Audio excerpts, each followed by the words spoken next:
Where do I start?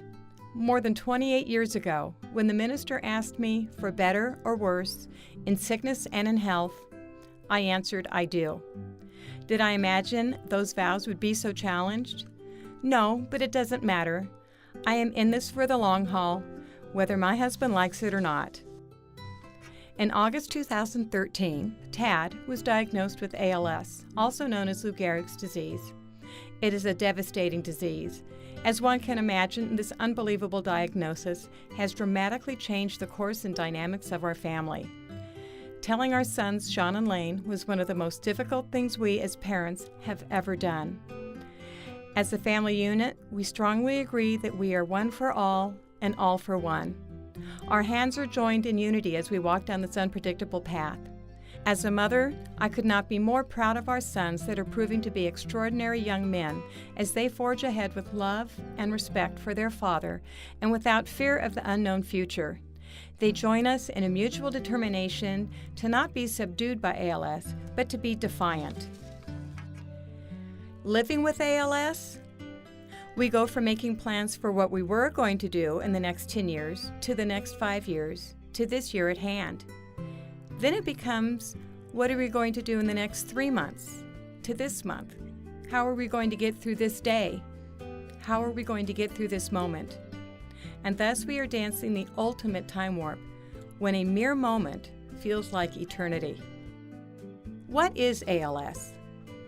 Amyotrophic lateral sclerosis is a motor neuron disease where the communication link between the brain and the muscles begin to break down. In other words, the muscles no longer receive messages from the brain, leading them to atrophy and eventually causing the inability to speak, walk, or even breathe. Tad has the less common but more aggressive form of ALS, known as bulbar onset ALS. Where ALS normally starts affecting the arms and legs first, moving inward, bulbar ALS starts with atrophy of the tongue, causing the person the inability to speak and swallow, then quickly moving to the respiratory system and then to the limbs. Unfortunately, the average life expectancy of one with bulbar ALS is less than 3 years. And now I speak for Tad.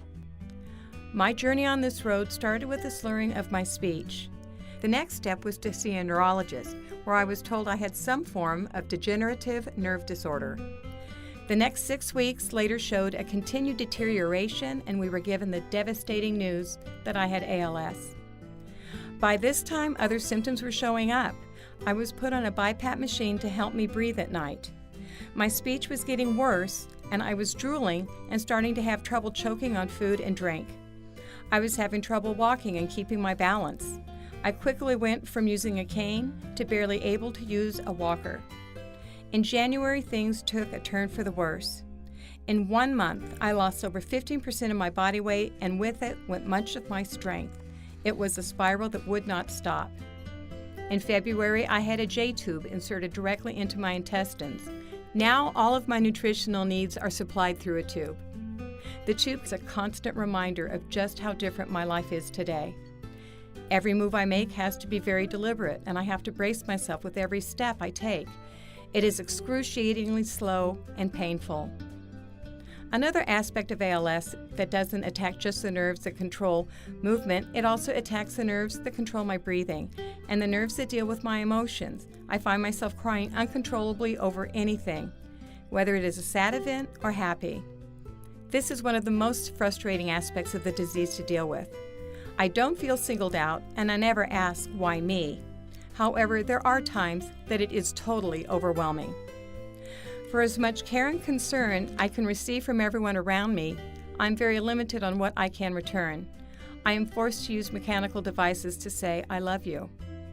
A hug is difficult, and an embrace is impossible. But I want you to know that I am embracing you all right now, especially my 2 great sons and my adoring wife. This is where I find myself today. It is my great hope that the time is not too distant for a cure for this horrible disease. Your generosity is so much more than I ever could have imagined, and I am truly humbled by it all.